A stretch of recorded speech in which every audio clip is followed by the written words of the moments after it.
All right, we've got another Warhammer the Old World battle report. It's my Dwarfen Mountain Holds against some vampire counts. A really cool little vampire count army as well.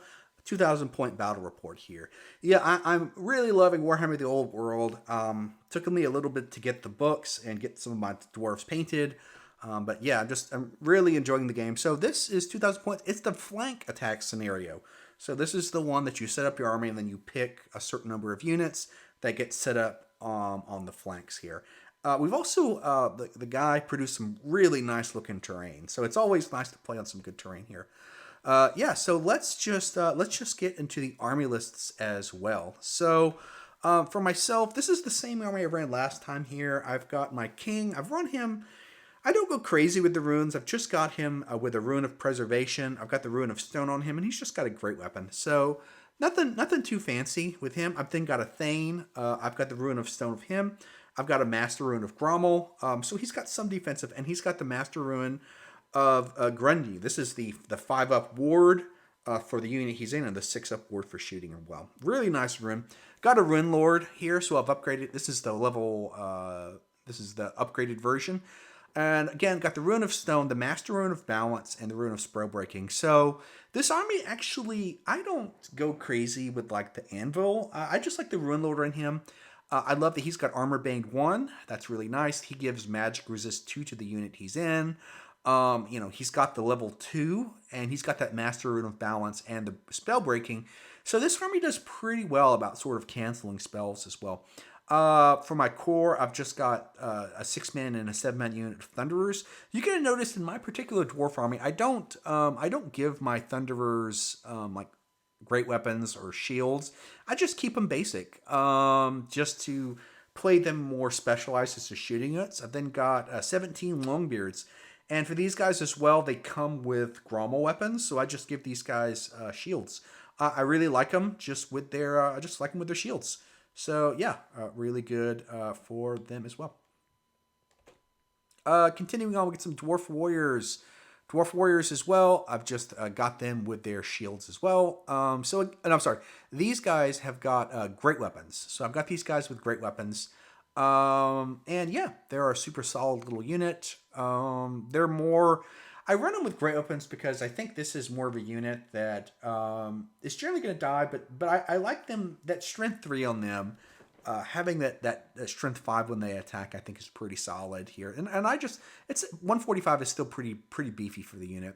For specials, I've got a 16-man unit of Iron Breakers. I've given Cinder Bombs to one of those guys, the leader, with some of the command. And then I've got 18. This is a big unit that I have running with my king and my standard bearer. Just an 18-man unit of hammerers that I've got with the Rune of Passage. That's on the champion, so they can have move through cover. And I've got the Rune of Confusion, which is no initiative bonuses when they're charging. That's just great with hammerers who've got their stoic defenders.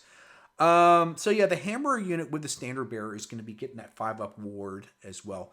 I've got a gyrocopter that's just with the flame cannon. I think it's a really good unit. And then for my rares, I'm just running 2 5-man units of Iron Drakes with that Trollhammer torpedo. And that Iron Drakes, I actually don't even see a reason to even run War Machines with Dwarves. I think the Iron Drakes, especially with a ballistic skill 5 on that Iron Ward and those Trollhammers, is just super solid. So the army's done me well again. Let's see how it will do. We're going against some setup here, and I'll kind of go into just the desert themed terrain, and it looks really nice against some Vampiric Undeads. You can just see here. So this is just on the far left flank. I've got my gyrocopter. Towards the center there, I've got my Longbeards. And then I've got 2 hills where I've got one of my shooters. I've got on the 2 hills. I've got my marksman right there. I've then got I got with my lord in there. I've got my hammerers. Remember, they've got move through cover, so they can just be moving through that cover here. I've also towards the center. I've set up my 2 5-man unit of Iron Drakes. Towards there, and then you can just see here there's my gyrocopter, and I've got my Ruin Lord actually in the again, this is before I knew where he was going to be setting up some of his Vanguard moves, so I actually just put the Ruin Lord there. Again, at this point, I don't know where he's going to be set up his flank attack models.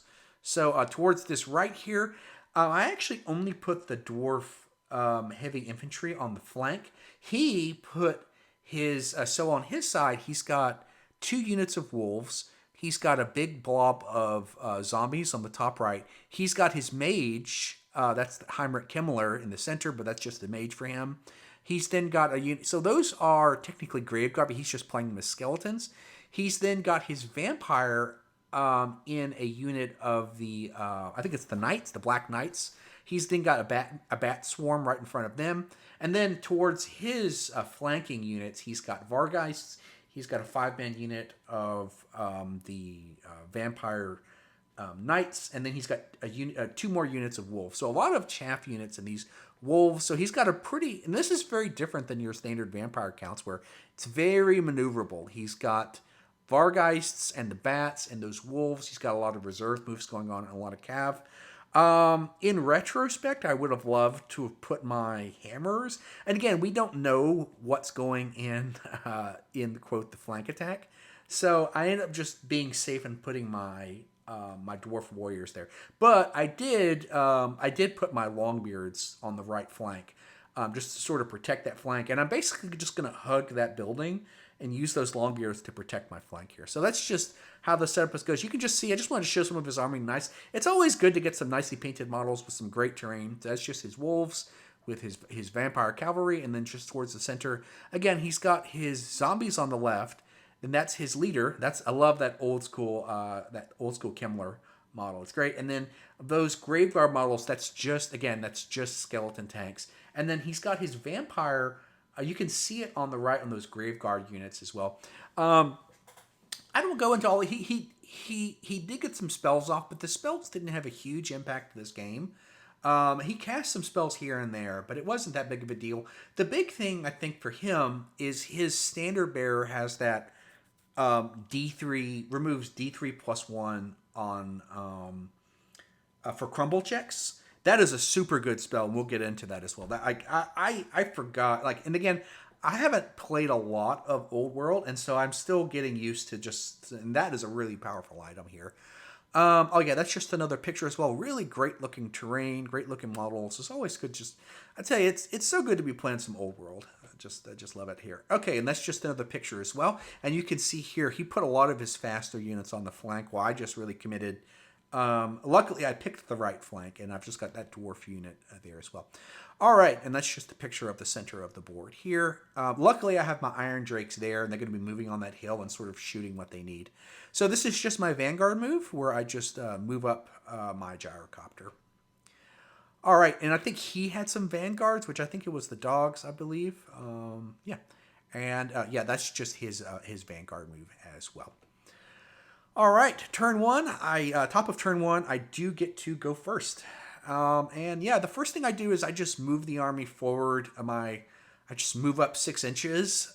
In retrospect, I should have just went into a marching column with the hammerers and the longbeards. I may do that next time, just start out in marching column.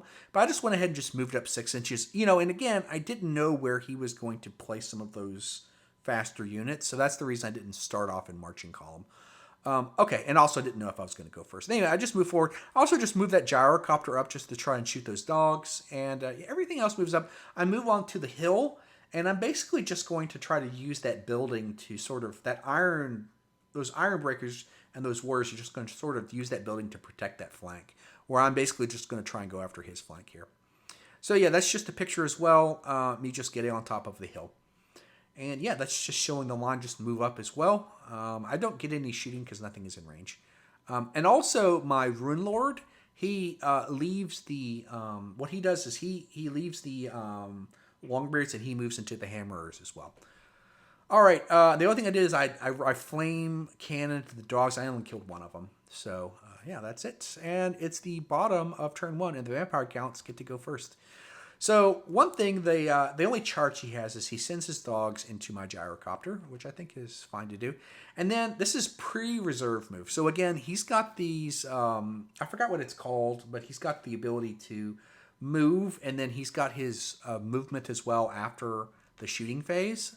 So this is just his pre-reserve moves, and he goes fast, and I'm not used to.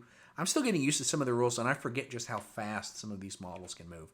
So this is just him moving. He actually just backs up his skeletons, and he has that his leader has that ability to double cast that raise zombies on that freshly dead rule. So he just gets 8 zombies, and those zombies are ridiculously cheap. So yeah, he's just buffing up his zombies.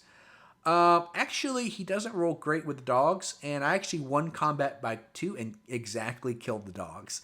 So I killed 2 dogs, and then he didn't kill me, and then I won combat by 2 and killed the dogs off.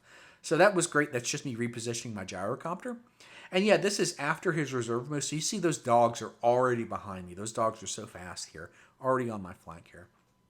I really probably shouldn't have moved up if I didn't realize that, but I am trying to close the gap. I don't want him to get on the other side of the building, and then I want to sort of use that building as sort of like a protection against this really fast army here. But yeah, he's really fast. He's getting around my right side, and it's the top of turn 2 for the Dwarven Mountain Holds. So yeah, the first thing I do is I go ahead and just move my gyrocopter, and I'm just going to flame those zombies to try and cut down. I'm eventually going to have to kill those zombies, so I'll go ahead and just move there. I just rush up as well with again, luckily I have to move through cover, and then you can see my Iron Drakes. One of them moves on top of the hill. I have the marksmen. They turn around. They're going to try and shoot some of the dogs. And yeah, that's just me getting in range of my hammers right there for the zombies.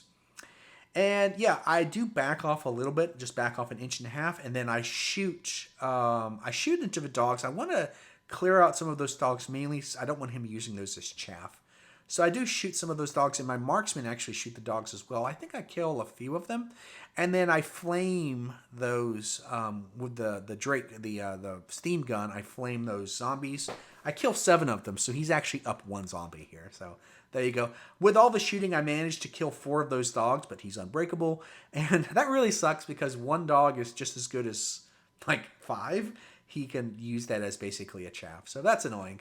But it is what it is. Anyway, it's the bottom of turn 2, and the vampire counts get a chance to go. So for him, he just backs off his zombies and skeletons. He moves his leader, his wizard leader, into the zombies. That's just to protect him, and then yeah, that's just that. And then over here, he actually, so his cav he is drilled on those calves, so he does redress the ranks. He then marches forward and then is able to pivot. And then so this is him using his redress the ranks to just basically massively move with those cav.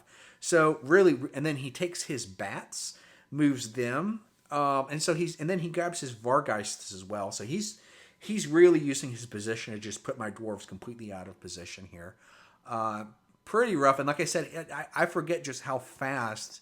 I knew it when I was playing vampire counts. I wasn't expecting them to be this fast. So, and then he just moves up his leader with those black knights with his vampire. So he just moves those as well. Oh, and that's after the reserve move. So his dogs actually are able to move further. They're completely in my backline now, and they're going to start just really harassing those marksmen now. And yeah, again, just pretty rough so far, but we'll see how I do. So the top of turn 3, the Dwarven Mountain Holds. So one thing I do is I want to at least try to clear up those bats. So I go ahead and just charge with my warrior squad into the bat. I would say the flank, but they're skirmishers, so that doesn't matter. I move my Iron Drakes around to try and shoot some of those dogs, and I actually just turn my Iron Breakers around to face those cav, and I have some Cinder Bombs I'm going to throw into those cav, as well as those Wargeist here. So I do shoot the dogs. I've got my Marksmen and my Iron Drakes. They shoot the dogs. I think I managed to kill like 3 of them. I don't roll great. I do flame the zombies at point-blank range. I kill a fair number of them. And then I also march forward. So I'm actually getting in charge range of those zombies now, which is really good. And then so remember, I have moved through cover, but my Longbeards actually move into the lake, and so they're going to be at half move next turn. Well, -1 move the next turn. So yeah, that's just me flaming those zombies. And then I actually shoot and kill 3 of those dogs, which is super annoying that I now have I have a 2-man and a 1-man. And so they're just fully functional now. And yeah, that's really tough. Those dogs are super annoying. And actually I rolled really bad when I charged those bats. And he rolled great. he actually rolled like, and he actually killed 3 of those where he rolled great and I rolled terrible. And then I thought I was going to beat him with Crumble, but I forgot his standard bearer has that. He rolled a 3 and he denied 4 of those crumbles. So he actually, those bats stick. And I probably should have charged with the Iron Breakers as well, but I didn't expect those bats just to be so tough. And, with that D3+1 anti-crumble banner, it's again, those bats. He also rolled great for them as well. But that's just how it is. I mean, I knew those warriors were going to die anyway. Anyway, bottom of turn 3 for the vampire counts here. And, yep. He charges the Vargeist into the rear. The bats countercharge. He charges my Iron Breakers with his cav, and then he sends his leader into the dwarves. And his leader, I think, has this spell or this magic item that lets him attack D3 2d6 times with a sword. So yeah, his vampire master is just nasty here. But he charges these dwarf warriors. They're definitely toast here. And he actually runs back. I think he's trying to save points. He just runs back with these dogs. This is pre-reserve move, so he's going to try and deny me even these points. So it's so annoying. It really is annoying that undead don't get any sort of... You can't break them at all. Anyway, he also positions. He doesn't want to get flanked with the gyrocopter here. So he repositions. And actually, he moves his mage into those skeletons. They look like Graveguard, but they're skeletons. So he realizes that the zombies are primed toast. He wants to sort of use them to stall. And that's the entire point of this game. He wants to stall on this end with these 2 cheap units while his expensive units hits my flank here. All right. Anyway, he wins with the knights, but I have stubborn on the Iron Breakers, and they have shield walls, so they're just going to back off 2 inches. And then, yeah, he just absolutely murders these knights. I think the Vargeist and the Vampire Master alone kill them to a man. Just really nasty here. So he just repositions there. He tries to actually get some fancy charges so that he could charge the flank of the air, but he doesn't make it. Anyway, at the end of the day, he kills the warriors, and both of those are skirmishers anyway, so it doesn't matter. Anyway, and yeah, I think he wins by like 1 or 2. But those Iron Drakes, I do roll decent with my 5-up armor, and then I have a 6-up ward, so I do decent against him. Anyway, we stick. You can see those guys. The hill has given us trouble, but we're in base contact with the knights. They do follow up because I used my shield wall, so they don't get the charge. All right, top of turn 4, the Dwarfen Mountain Holds get to go, and yeah, I do go ahead and charge the. You're going to see that the hammers do charge. So actually, my iron drakes they have flaming weapons and they shoot those Vargeists. So there is a big deal in the fact that I'm able to shoot those Vargeists, which are nasty. Yeah, I charge the zombies and I murder a lot of them. And actually, my gyrocopter moves and flames the skeletons. I roll pretty good, and I managed to kill 8 skeletons just with a gyrocopter. So that's pretty good as well. I'm cutting down some of those skeletons. Yeah, and so this is where the I kill all of the Vargeist except one with 1 wound left. Oh, that was so annoying. He actually rolled really good, or I rolled bad. I was 1 wound away from just wiping out those Vargeists. So anyway, it's fine. And then I also shot the Vargeist with the marksman as well. But yeah, the Vargeists just have 1 guy with 1 wound left. And then we continue to fight with the Cav. I think at one point I do kill one of those Cav with the Cinder Bombs, but he has a vampire who just raises the cavalry up as well. So really, this is really just me stalling because I'm not going to win this flank because any knight that I manage to kill, he's just going to raise again with his vampire. Anyway, so we just fight, and yeah, that just continues on as well. Luckily, his own units are blocking the way. So bottom of turn 4, it's the vampire counts. And here... So he can't, this is my saving grace. That building is saving me because he can't get that. That's his big unit with the Vampire Lord and those Black Knights. He can't get them in charge range. So, but the Bats and the Vargeist charge the Iron Drakes. They charge them, and then the continued battle fights between the Iron Breakers and the Vampire Cave. They continue to fight that out as well. Yeah, manages to kill 2 of the Iron Drakes, but they do stick. So that's good. And then I managed to wipe out all of the zombies. So I just, again, that unit has my Lord, my Thane, and just hammers as well. So I turn and I face the skeletons with the necromancer in there. The key thing as well is that yeah. So yeah, that just happens. So one of the things that's very important as well is that he realizes that his necromancer is in dire straits. So he has a teleporting spell that he tries to cast, so that he wants to run his necromancer away. But I actually used my Ruin of Spellbreaking to stop that necromancer because I know I need that necromancer dead. So actually, that necromancer gets stuck there. He can't move because he doesn't want to move because he knows my gyrocopter can run him down, and he was hoping to get that spell off to teleport him away. So that necromancer is actually stuck there. That's just the other side as well. Luckily, those Iron Breakers are just the MVP so far this game. They're just holding things off, so that's great. All right, the top of turn 5. This is the Dwarf Mountain Holds. And yeah, I just go ahead and I actually even charge with the gyrocopter into his skeletons. Luckily, I stopped his mage from running away. So I'm hopefully just going to one-shot these guys. So I charge the skeletons. The Iron Drakes actually just charge the flank of that Vargeist. I need to win combat there. And yeah, the Iron Drakes and the Cav continue. I think at sometimes I think I go ahead and charge him because I don't want him to be able to charge me. I'm hoping to just stick there. And then I think my marksmen shoot like one or two of his cav, but it doesn't matter because he's just going to raise those guys up.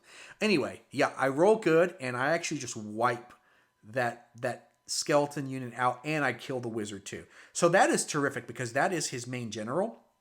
So I've killed his main general. He has to start rolling those break tests for his general. I then reform into marching column. So you can see some of those guys are faced different directions, but they're actually all facing towards the left. And then my gyrocopter, he surges forward with a swift stride. So that's just me. And again, I'm facing that direction. I'm going to try to help out that flank. And then at this point, he has to immediately start making morale tests. He loses one of the dogs. He actually rolls pretty good because his standard is there. So I think he loses one skeleton, one Black Knight, and a dog, but he's got that standard there to roll. Those Iron Drakes manage to kill that Vargeist with one wound left, and then the other thing though is I continue to miss those bats are just invincible this game. Like I can't, all I need is 3-ups to wound, and I tell you throughout this game, all I roll is like 1s and 2s. I cannot kill those bats for the life of me. The Iron Drakes and the Vampire Knights continue to just trade. He is slowly whittling me down, but I'm just in the mix. I'm just holding on there. So the bottom of turn 5, and it is the Vampire counts that get a chance to go here. So the bats basically, one thing as well as the bats are still there, and they try to get a combo charge on me. But basically, the building stops that Black Knight from that unit from being able. Basically, he was trying to reposition, but he can't get there. Basically, that the bats and the building basically, and that's really important for me. That building is actually protecting me from that. Basically, that really nasty unit. This is some of the tests. I think he failed 3 tests for his crumble test with his wizard gone. But really, it doesn't matter because those Black Knights are minor compared to the Vampire Lord inside them. And the Vampire Lord has a spell that he's been casting on his own. He's just nasty. Anyway, they do charge the Vampire Cav charge my Iron Breakers. The bats actually hit the flank of those Iron Breakers as well. Remember, he can't charge with the big unit because of the building. So that building is just doing wonders for me. So he just turns and he actually reforms into 4 ranks with his Cav, and then he's going to try and charge the Iron Drakes next turn. Yeah, and then they fight a standstill as well, and the bottom of turn 6 for the Dwarfen holds. So what I do is again, I move that 2-man Iron Drakes in front of his Black Knights, and then I'm just going to shoot him. And yeah, we continue to fight out. The Iron Breakers have just been the MVPs this game. And this is just me moving forward. I actually move my gyrocopter in range, and actually we actually shoot into the Black Knights, and we're actually able to kill 1 or 2 more. Now he does have that glittering robe, and that glittering robe I think is minus the shooting as well. So between everything, I only managed to kill one of those Black Knights. He actually rolled good armor saves there. And then we fight. So that's the bats and the they fight, and they actually manage to no, they stick actually. So those Iron Drake sticks one more turn, and it's the bottom of 6. So on the bottom of 6, he charges the 2-man unit of Iron Drakes with his his vampire lord, and he's going to murder them as well. But that's okay. That's fine with me. That's so yeah, he does just murder those Iron Drakes, and actually he on the last turn of the game, those Iron Breakers, he beats me in combat, and then I roll an 8. But one of his guys has terror, so I roll a 9, and then I have -1 leadership because I'm in terror range, and he beats me, and he finally kills those Iron Drakes. But alas, it is not good enough. It is at the end of the day. That is the end of the game. So those Iron Breakers, they still did what they needed to do, and that is they held off long enough. They died, but they died a heroic death. And yeah, that's just showing the end of the game here. A super close game. I mean, a super close game. And yeah, that's just some pictures as well. And yeah, I mean, and it came out, I think it was a slim victory. I think it was 747 to 610. So I got 747. He got 610. It was I don't even know if it was a super slim victory to the Dwarves. Those Iron Breakers were just the MVP. And the Gyrocopter also just did a lot of work to clean up those undead here. Learning points. I think that reserve move, I need to get used to that. It is so powerful with those reserve moves. I think the Warhammer armor is, it's much more maneuverable than I first thought. I really have enjoyed I like how maneuverable this game is. It feels nice. I definitely should have deployed more on the flank, but in retrospect, I would have put a separate squad on the flank, but that's just learning as well. I would say using terrain won me the game. That building and the ability to sort of have that building basically protect me for 1 or 2 turns against that monster, Black Knight unit with that vampire lord was huge. So that's a big deal. Terrain is a big deal in this game. So yeah, had a super great game, and really enjoying playing the Dwarves as well. Hey guys, thanks for watching. Always interested in feedback. Hey, like, subscribe, and comment as well. And send me your Dwarven Mountain Holds lists. Thanks so much, everyone.